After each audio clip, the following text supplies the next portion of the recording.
Olá, irmão e irmã, graça e paz da parte de Jesus, o nosso Senhor. Eu espero que você esteja bem, toda a sua família também. Estamos aqui, mais uma celebração, mais um domingo. Eu queria convidar você nesse momento para voltar os seus olhos para o livro de Atos dos Apóstolos, para o capítulo de número 12. Essa é a nossa segunda conversa na série Mergulhos da Alma.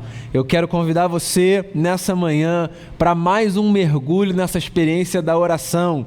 Na última semana, a gente conversou sobre o mergulho que cada um dá para dentro de si.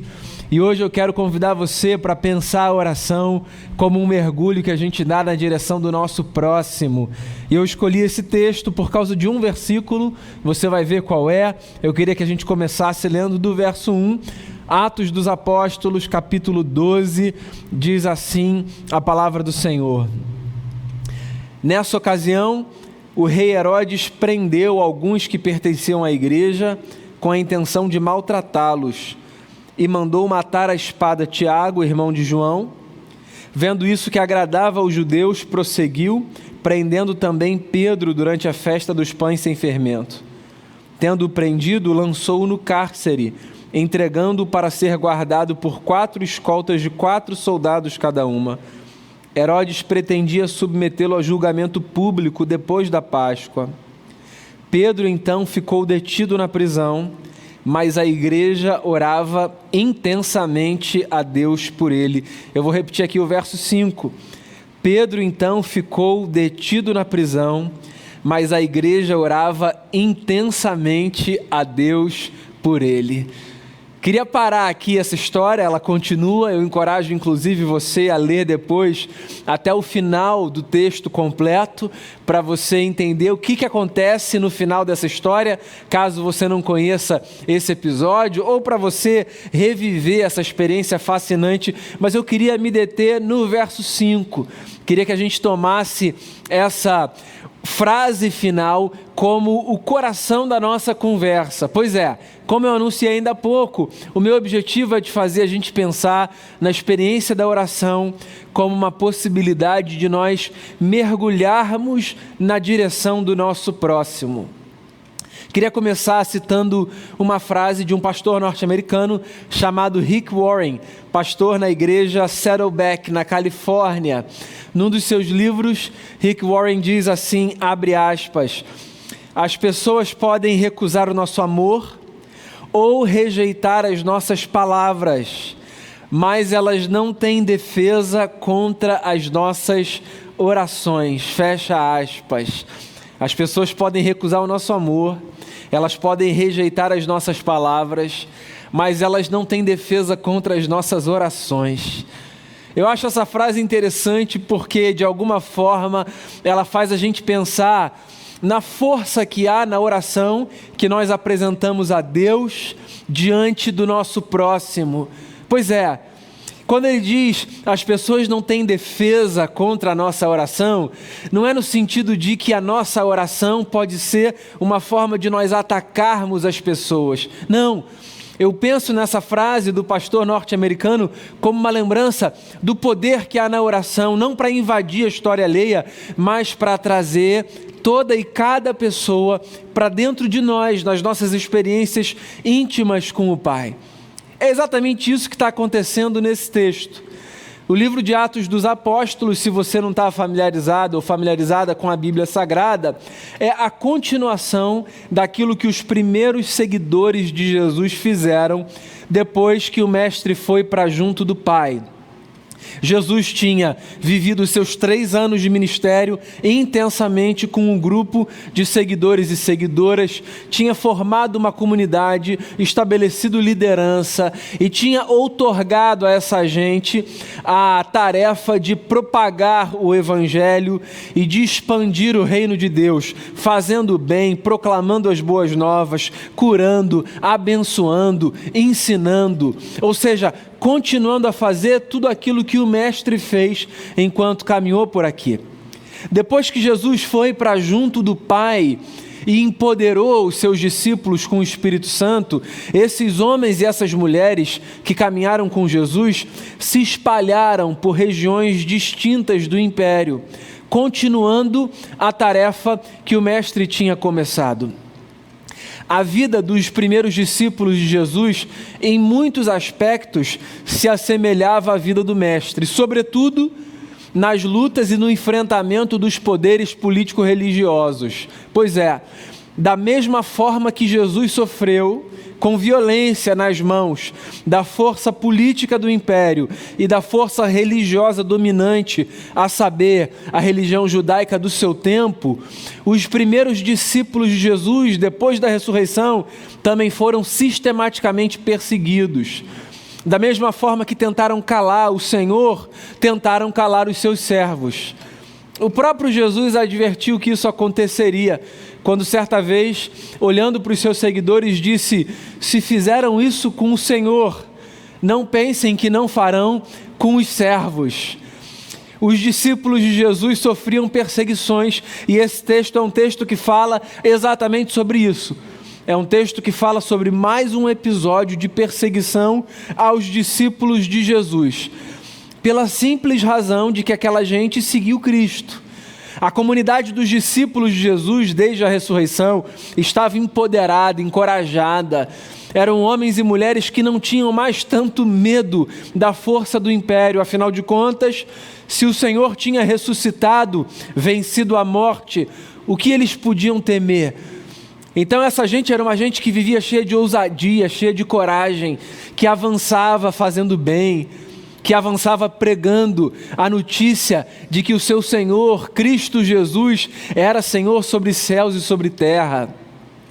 E o compromisso dessa gente com a mensagem do Evangelho fez com que muitos fossem postos na prisão, muitas vezes.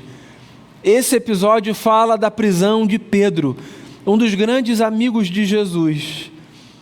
Como a prisão dos cristãos agradava aos judeus, diz aqui o texto, Herodes, que era rei daquele território, fez com que discípulos de Jesus fossem presos. A prisão dos líderes era mais simbólica, era mais sintomática, inspirava mais medo no povo. Se o líder é preso, o povo também pode ser. Levaram Pedro para a cadeia, o colocaram nesse lugar de privação, de sofrimento, por razão nenhuma, senão esse sujeito era um seguidor de Jesus. O objetivo da prisão de Pedro era amedrontar a igreja, uma forma de intimidar aquela gente, de dizer: será que vocês vão continuar seguindo essa gente? Será que vocês vão continuar acreditando no que vocês acreditam? Será que vocês vão continuar fazendo o que vocês fazem? Se você estivesse numa comunidade onde aquele que liderava a comunidade estivesse sofrendo nitidamente uma sanção da força político-religiosa, como uma forma de intimidar você, o que você faria? Você fugiria de medo? Você abandonaria aquele grupo? Tenta se colocar no lugar dessa gente que convive com Pedro e que recebe numa noite a notícia de que o seu amigo está preso. Qual seria a sua postura? O que o livro de Atos dos Apóstolos nos diz é que quando Pedro foi levado para o cárcere, quando ele foi detido e foi posto na prisão, o que a igreja fez foi orar intensamente a Deus por ele. Isso foi o que a igreja fez. Um homem na prisão, uma comunidade em intercessão. Pois é, a oração, amigos e amigas, é a possibilidade de nós apresentarmos a Deus o nome, a história, a vida, as causas de pessoas outras que não apenas nós mesmos. Orar é, nesse sentido, dar um mergulho na direção do nosso próximo. Por isso que eu comecei a nossa conversa citando a frase do pastor Rick Warren. Por isso que eu acho ela tão bacana. Não há ninguém que me impeça de orar por alguém. Quem pode dizer que eu não posso me aproximar de Deus em oração e intercessão, apresentando nomes, vidas, histórias?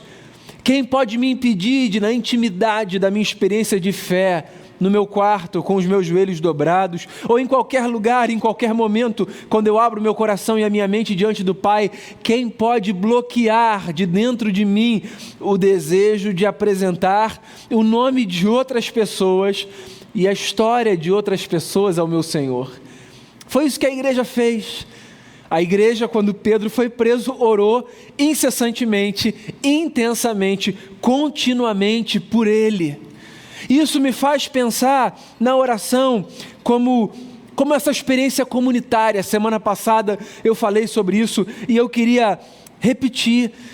Quando eu falo sobre a oração enquanto um mergulho na direção do nosso próximo, o que eu estou dizendo, de alguma forma, é que a oração é a mística da comunidade.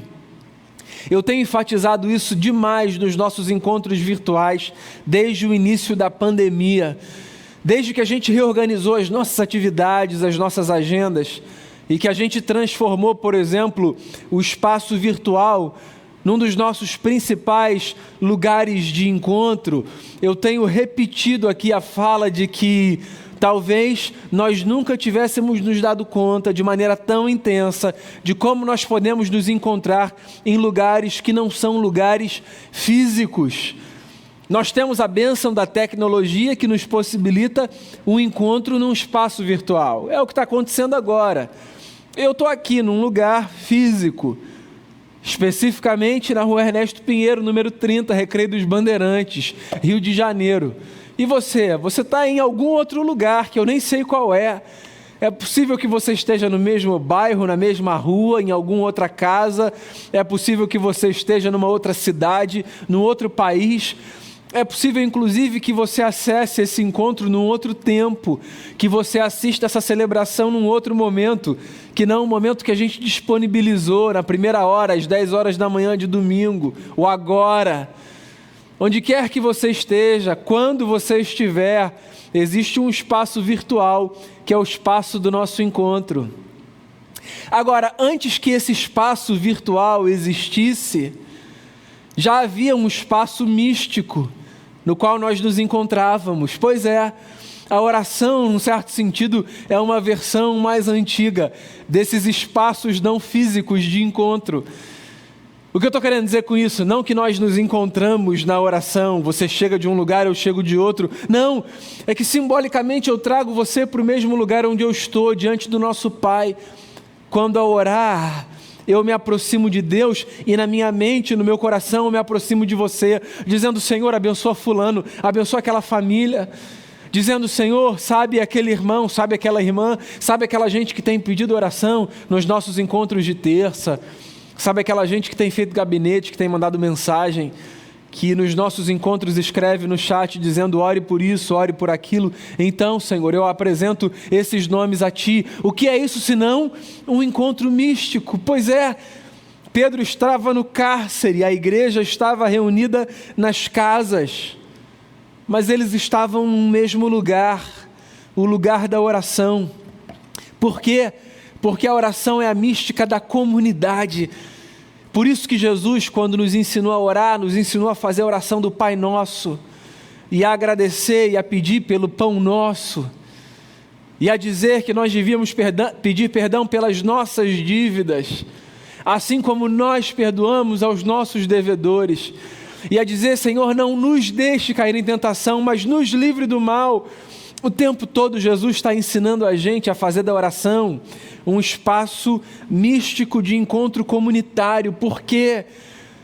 Porque na experiência da fé cristã, ninguém vai a Deus sozinho, todos vamos a Deus, uns pelos outros, uns com os outros, na memória, no afeto, no coração.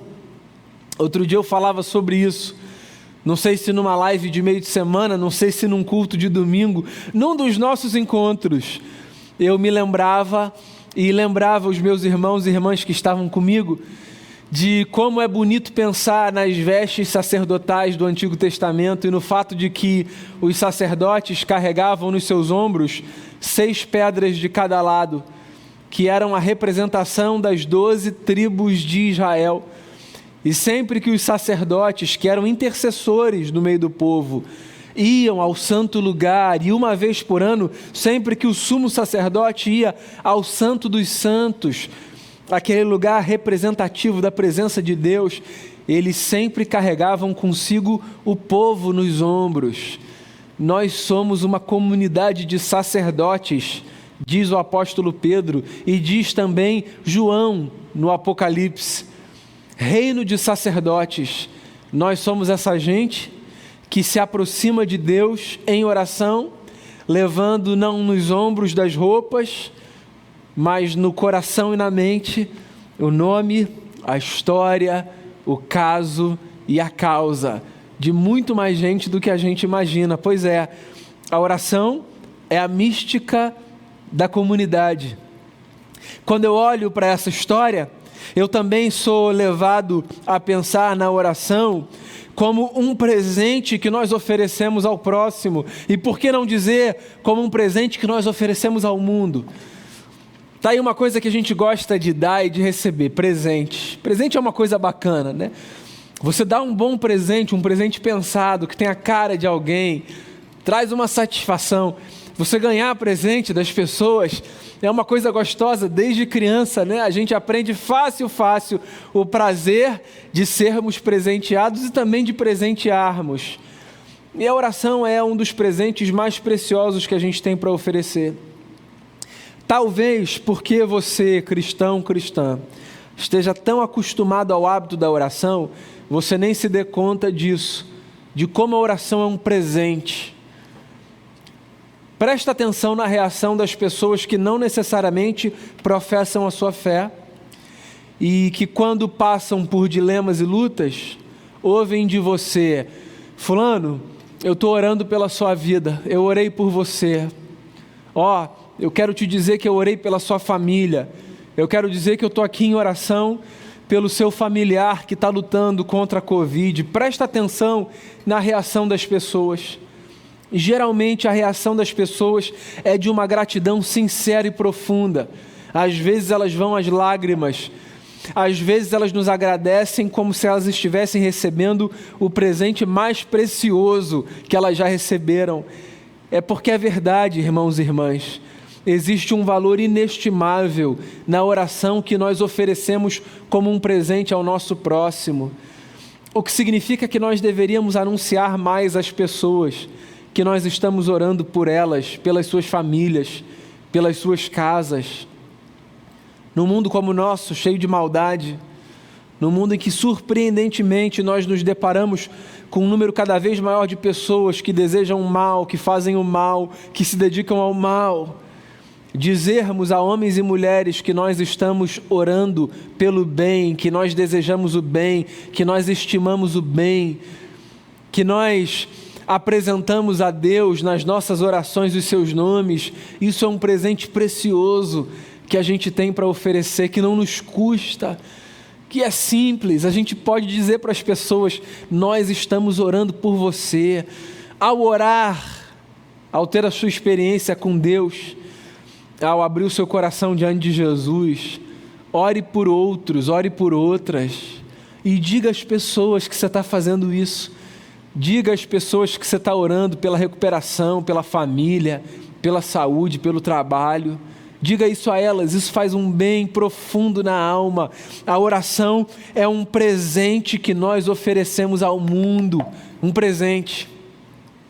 Você sabe que na história da pregação, há algumas personagens, nesses quase 2000 anos de história de igreja, algumas personagens se destacam como homens e mulheres que marcaram o seu tempo como grandes pregadores e grandes pregadoras. Há alguns séculos atrás, o mundo conheceu um pregador que recebeu o apelido de o príncipe dos pregadores, um pregador inglês chamado Charles Spurgeon. Conta-se que certa vez uma pessoa foi dos Estados Unidos da América à Inglaterra, atravessou o Atlântico, isso no século XIX, e foi ao lugar onde Spurgeon pregava, fazia a ele uma pergunta. A pergunta era: Spurgeon, qual é o segredo do seu ministério. Possivelmente uma pessoa que admirava muito a sua fala, o seu trabalho na cidade de Londres, e que atravessou o Atlântico para perguntar qual é o segredo do seu ministério. Ele poderia dar muitas respostas, inclusive não tem segredo. Ele resolveu apontar um caminho que ele acreditava ser a chave para o sucesso. Eu vou colocar aqui aspas, porque essa definição é muito subjetiva, mas a chave para o sucesso do seu ministério. Você sabe qual foi a resposta que ele ofereceu? Ele disse assim: a minha igreja ora por mim, ponto. Ele não disse, eu leio tais livros, eu prego diante do espelho 2 vezes por dia. Não, ele disse, a minha igreja ora por mim. Eu acho esse depoimento fascinante. Não que ele explique tudo o que acontecia na vida de Spurgeon. Eu sou um admirador do ministério desse pregador de séculos atrás. Mas é que ele acreditava na oração como uma dádiva, como um presente que nós oferecemos.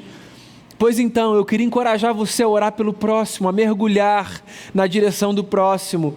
Eu gostaria de encorajar você, a acreditar nesse instrumento contra o qual ninguém tem defesa, ou seja, contra o qual ninguém pode se blindar. A oração é esse presente que a gente oferece.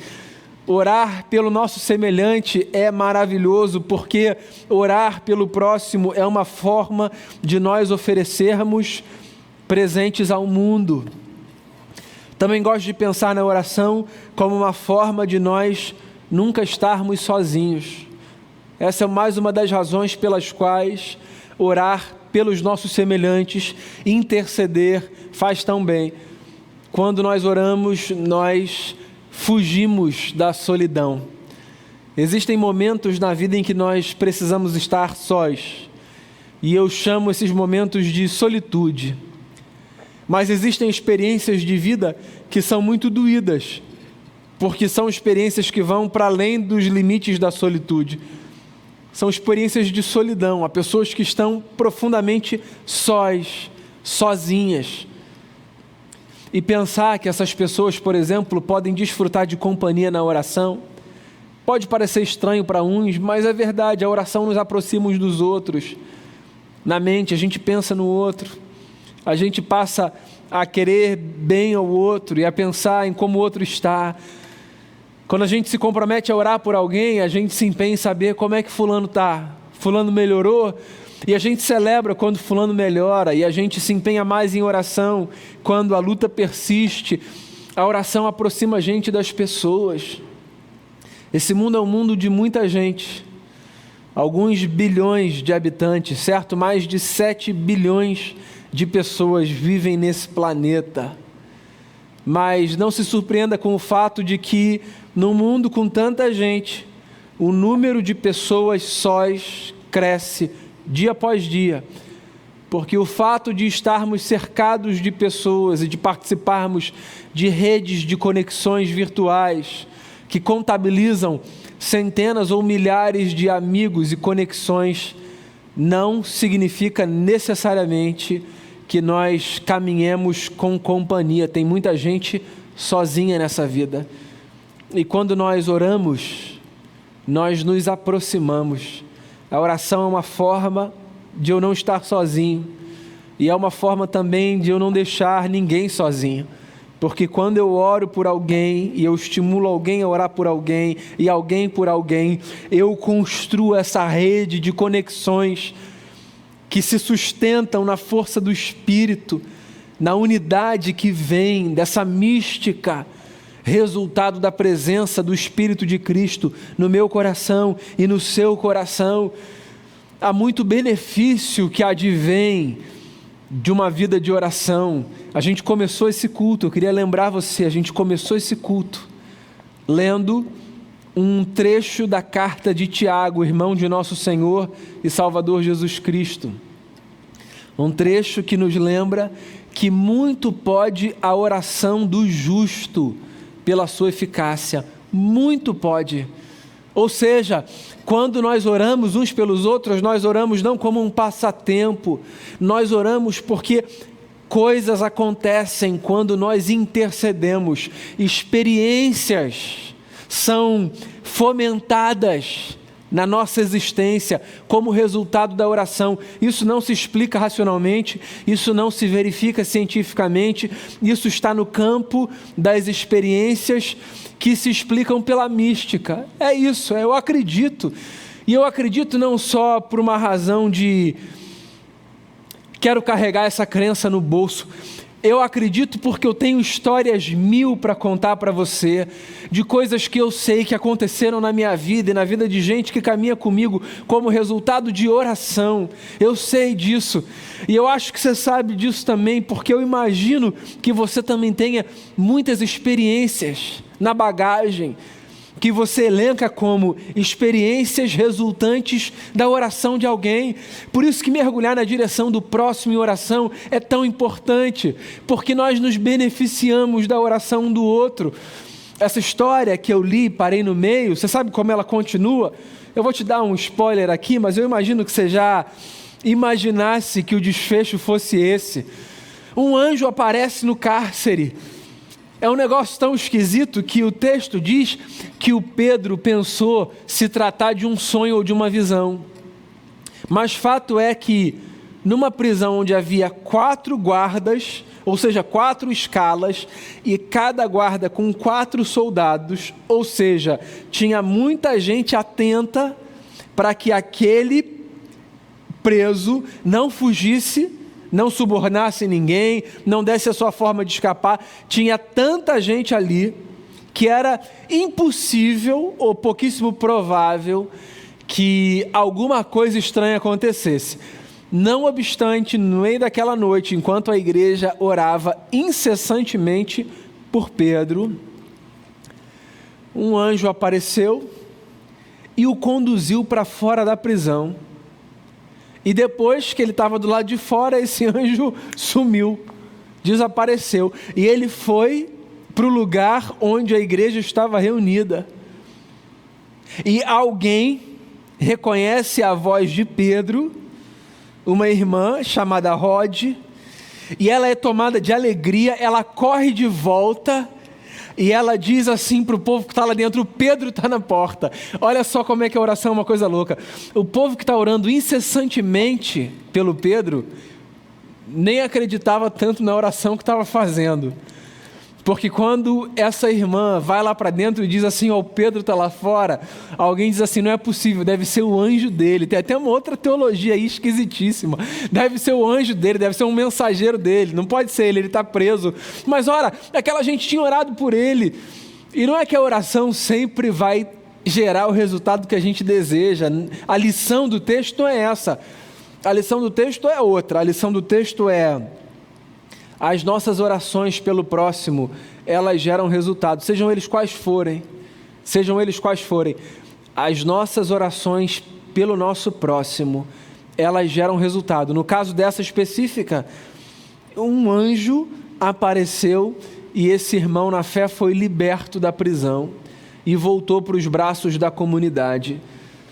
Mais do que uma fórmula para que resultados específicos aconteçam, esse texto é uma lembrança de que eu e você jamais deveríamos deixar de orar intensamente pelos nossos semelhantes.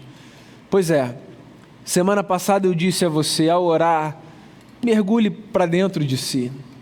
Hoje, o meu recado a você é: ao orar, mergulhe na direção do seu próximo. Presenteie o mundo com as suas orações.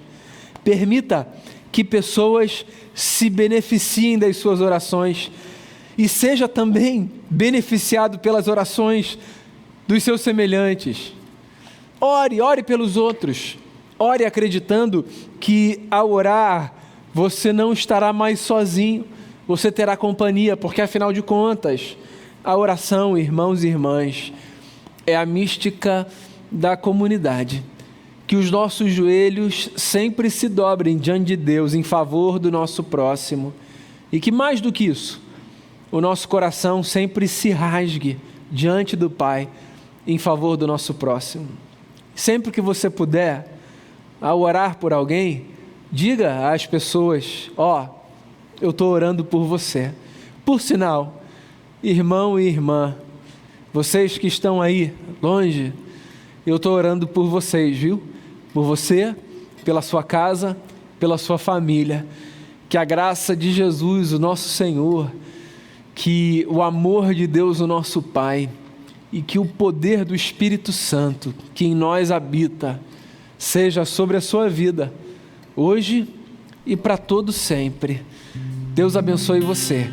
A gente continua a nossa celebração, cantando, orando e recebendo a bênção do Senhor. Paz sobre a sua casa. Senhor, nós te agradecemos, ó Pai, por essa celebração, por esse encontro. Te agradecemos, ó Deus, porque cremos que o Senhor conduziu tudo da melhor forma. Tu usaste cada um dos nossos queridos irmãos aqui, irmãs, para o louvor da Tua glória. Te agradecemos, ó Pai, pela mensagem que ouvimos, a oração como forma de encontro ao outro, ao próximo. Que o Senhor continue nos abençoando, nos ensinando através daquilo que nós ouvimos durante a semana, através da leitura, através dos nossos encontros virtuais. Que tudo seja um aprendizado, ó Deus, para que o nosso coração, a nossa vida se amolde cada vez mais ao Teu querer, à Tua forma de proceder, para que a nossa vida seja instrumento de bênção, um canal de bênção, um canal da Tua graça em direção sempre ao próximo. Te agradeço pela vida dos nossos irmãos e irmãs que estão em casa. Que o Senhor, Deus, continue abençoando e cuidando de cada um deles. Que o Senhor dê-nos uma semana abençoada sobre a Tua proteção e a Tua orientação. Que o Senhor nos capacite e o Senhor nos dê cada vez mais fé e graça. Essa é a nossa oração, em nome de Jesus Cristo. E agora, irmãos e irmãs, que a maravilhosa graça do nosso Senhor Jesus Cristo, o grande amor de Deus, nosso Pai, o poder, as alegrias e as doces consolações do Espírito Santo repouse sobre vocês e sobre vocês permaneçam hoje e para sempre. Amém.